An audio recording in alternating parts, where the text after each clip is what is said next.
જમ્મુના ભૂસ્ખલનમાં ગુજરાતીઓના ફસાવાનો મામલો સામે આવ્યો। રામબનમાં બનાસકાંઠા અને ગાંધીનગરના 50 પ્રવાસીઓ ફસાયેલા હોવાનું સામે આવ્યું। ફસાયેલા લોકોમાં 30 મુસાફર ગાંધીનગરના અને 20 મુસાફર પાલનપુરના હોવાનું સામે આવ્યું છે। પાલનપુર, જૂની નગરી, રૂપાલ, વડગામ, જસલેણીના યાત્રિકો ફસાયા। યાત્રિકોની બસ પાલનપુરથી જમ્મુ કાશ્મીર ટૂરમાં ગઈ હતી। તમામ ગુજરાતીઓએ સરકાર પાસે મદદ માંગી। બનાસકાંઠા અને ગાંધીનગરના કલેક્ટરે ફસાયેલા લોકોનો સંપર્ક કર્યો। રાત્રિના અંધારાના કારણે રેસ્ક્યુ શક્ય ન હતું। રાત્રે તમામ યાત્રિકો માટે ભોજનની વ્યવસ્થા કરાઈ હતી અને આજે હવામાનને આધારે તમામનું રેસ્ક્યુ કરીને પરત મોકલવામાં આવશે।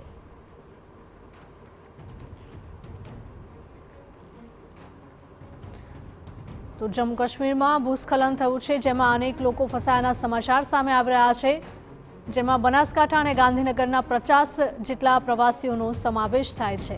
ત્યારે યાત્રિકોએ સરકાર પાસે પણ મદદની માંગ કરી છે।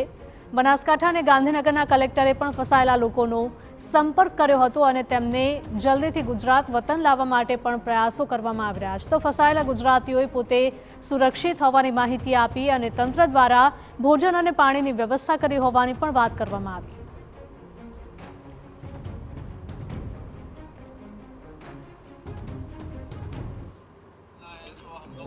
मेरा नाम नरेंद्र सिंह है।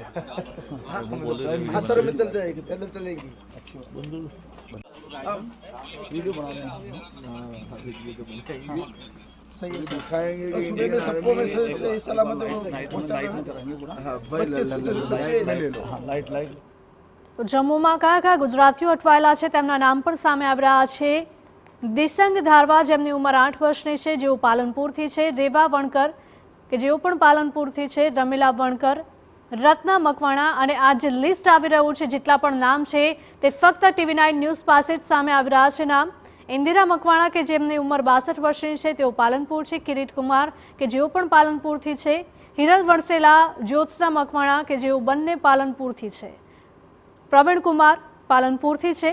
સચિન વણસોલા છે, કે જેઓ પણ પાલનપુરથી છે, કે ત્યાં અટવાઈ ગયા છે।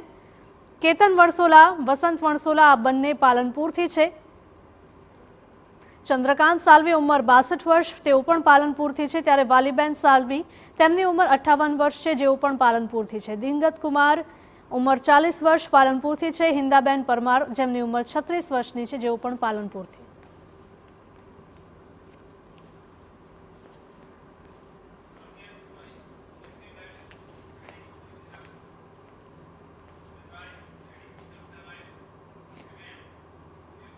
તો અમારા પોલિટિકલ એડિટર કિંજલ મિશ્રા જોડાઈ ગયા છે લાઈવ વધુ અપડેટ સાથે। કિંજલ, જણાવશો કે જે પ્રકારની માહિતી સામે આવી રહી છે કે અનેક ગુજરાતીઓ છે તે જમ્મુ કાશ્મીરમાં જે પ્રકારે ભૂસ્ખલન થયું હતું ત્યાં અટવાઈ ગયા હતા, શું સમાચાર સામે આવી રહ્યા છે? ક્યારે તેમને ગુજરાતમાં પરત લાવવામાં આવશે? હિરલ, ગુજરાતના 50 જેટલા જે પ્રવાસીઓ છે કે જેનું સૌથી પહેલું લિસ્ટ TV9 પાસે છે। આ 50 પ્રવાસીઓ હાલમાં જમ્મુ કાશ્મીરમાં છે કે જ્યાં ભૂસ્ખલન થયું છે ત્યાં આ તમામે તમામ પ્રવાસીઓ મુસાફરો છે એક જે ખાનગી ટ્રાવેલ બસ હતી તેના દ્વારા મુસાફરી કરી રહ્યા હતા। અત્યારે ગરમીઓની સિઝન ચાલી રહી છે ત્યારે તમામ જે લોકો હતા એ પ્રવાસ કરી રહ્યા હતા અને ભૂસ્ખલન થવાને કારણે આ 50 લોકો ફસાઈ ગયા છે।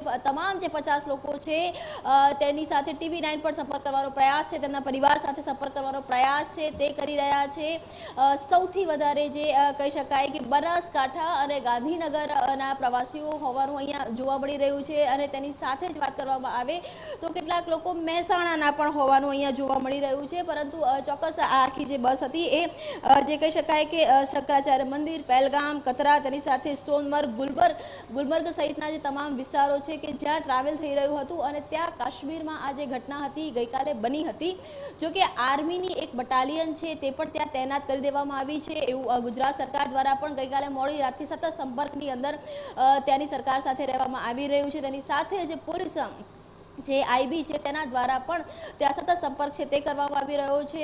ગાંધીનગર ખાતે જે કંટ્રોલ રૂમ છે તેમાં પણ સતત ત્યાંની જે સ્થિતિ છે તે અંગે જાણકારી મળી રહી છે। હાલ તમામ જે મુસાફરો છે એને થોડી વારમાં જ સલામત સ્થળે ખસેડવામાં આવશે અને તેની માટે જે આર્મીની મદદ છે તે લેવામાં આવી છે। પરંતુ જે વેધર વાતાવરણ છે તે ખૂબ જ ખરાબ હોવાને કારણે આજે પ્રવાસ કરાઈ શકાશે કે નહીં કરાઈ શકાય, એટલે કે આજે તમામ જે મુસાફરો છે, તમામ જે કહી શકાય કે યાત્રાળુઓ છે તેમને સલામત સ્થળે આજે ગુજરાત લાવવામાં આવશે કે નહીં તેનો જે સમગ્ર દામાદાર છે તે વાતાવરણ પર છે. તેમને જો કે કાશ્મીરમાં જે સેફ ઝોનમાં લઈ જવામાં આવ્યા છે તેની સાથે જે સૌથી જે મહત્વની અને સૌથી સારી બાબત છે કે મેડિકલ ઇમરજન્સીમાં કોઈ પણ વ્યક્તિ નથી. જે 50 લોકો ગુજરાતથી ગયેલા છે તે તમામ લોકો સહી સલામત છે, તેમનું સ્વાસ્થ્ય યોગ્ય છે. માત્ર જે ભૂસ્ખલનની ઘટનાના કારણે તેઓ ફસાઈ ગયા છે ત્યાં, પરંતુ કોઈ પણ વ્યક્તિને કોઈ પણ પ્રકારની જે સ્વાસ્થ્યની ગંભીર કોઈ બીમારી નથી, કોઈ પણ પ્રકારની મેડિકલ ઇમરજન્સી નથી. એટલે જે આર્મીની મદદથી એક સેફ ઝોનમાં લઈ જવામાં આવશે અને ત્યારબાદ વાતાવરણ જે રીતે સાફ થાય ત્યારબાદ તેમને પ્લેનના માધ્યમથી અથવા તો ટ્રાવેલના માધ્યમથી ગુજરાત પાછા લાવવામાં આવશે. પરંતુ રાજ્ય સરકાર અને સતત કાશ્મીર સરકારના સંપર્કમાં છે. પોલીસ દ્વારા પણ સતત જે કહી શકાય કે એક કન્વર્ઝેશન છે તે ચાલી રહ્યા છે અને તમામ જે ગુજરાતીઓ છે તે સહી સલામત હોવાની જે માહિતી છે તે બહાર આવી રહી છે અને 50 લોકો કે તેમના પરિવારજનો સાથે પણ TV9 દ્વારા વાતચીત કરવાનો પ્રયત્ન છે તે થઈ રહ્યો છે. બિલકુલ કિંજલ, જેટલા લોકો પણ ત્યાં ફરવા ગયા છે તેમના પરિવાર અહીંયા પણ હશે, ગુજરાતમાં હશે, તેમના દ્વારા કોઈ નિવેદન આપવામાં આવ્યું છે કે રિક્વેસ્ટ કરવામાં આવી રહી છે? પોતાના સ્વજન ગયા હોય એટલે ત્યારે ચિંતા હોય છે પરિવારને કે પોતાના સ્વજન સહી સલામત રીતે પાછા આવી જાય. તો એ પ્રયત્ન TV9નો પણ છે કે જે રીતે રાજ્ય સરકાર દ્વારા ત્યાં તાત્કાલિક તમામ લોકો સંપર્કમાં છે. રાજ્ય સરકારના અધિકારીઓની વાત કરવામાં આવે કે ખુદ મુખ્યપ્રધાન દ્વારા પણ ત્યાં વાતચીત છે તે કરવામાં આવી છે અને સલામત સ્થળે તેમને પહોંચાડી દેવામાં આવ્યા છે. માત્ર અત્યારે જ્યાં ત્યાંનું વાતાવરણ છે, વેધર ખરાબ છે, તેના કારણે ટ્રાવેલિંગ કરાવી શકાય તેવી પરિસ્થિતિ હાલ 9 વાગે આપણે ચર્ચા કરી રહ્યા છીએ 9 વાગે પરિસ્થિતિ નથી. પરંતુ રાજ્ય સરકાર સતત કાશ્મીર સાથે સંપર્કમાં છે, કાશ્મીર સરકાર સાથે અને જમ્મુ કાશ્મીર સરકાર સાથે. અને જેવું ત્યાં વાતાવરણ ચોખ્ખું થાય છે તેની સાથે જ આજે તમામ પ્રવાસીઓ છે તેમને ગુજરાતમાં સહી સલામત રીતે પાછા લાવવામાં આવશે. જી બિલકુલ કિંજલ, આપ અમારી સાથે જોડાયા, માહિતી આપી તે બદલ આપનો આભાર.